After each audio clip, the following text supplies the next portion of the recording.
6月25号上午，甘孜县藏文书法家、藏文书法爱好者、县民族中学学生齐聚民族中学操场，他们纷纷在3幅总长355.5米藏文书法长卷前驻足拍照。绿荫操场上，3幅行云流水般的藏文书法卷铺展开来，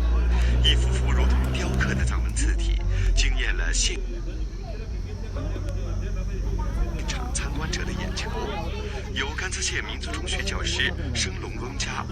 甘孜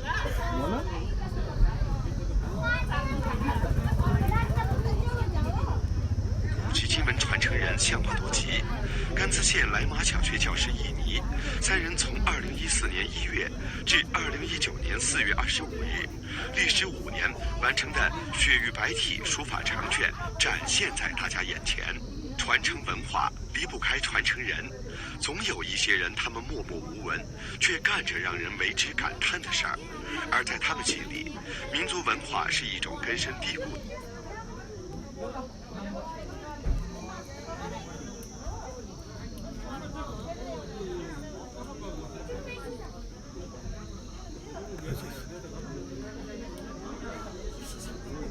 的情怀，愿意为心中所爱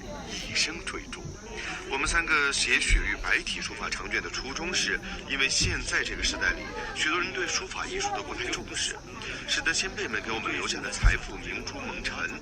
如果任由这种优秀的传统文化销声匿迹，我觉得这是一种莫大的损失和遗憾。所以我们3个就想着为传承和弘扬优秀的藏文书法艺术贡献自己的一份力量，从而完成了这幅书法长卷。对于已经着迷藏文书法7、8年的向巴多吉，当然不能错过恩师的佳作。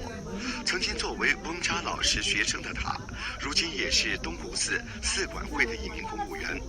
眼看一幅幅精致的书法，特别的笔法，通过笔墨营造出静与动的强烈画面，他不由得感叹道：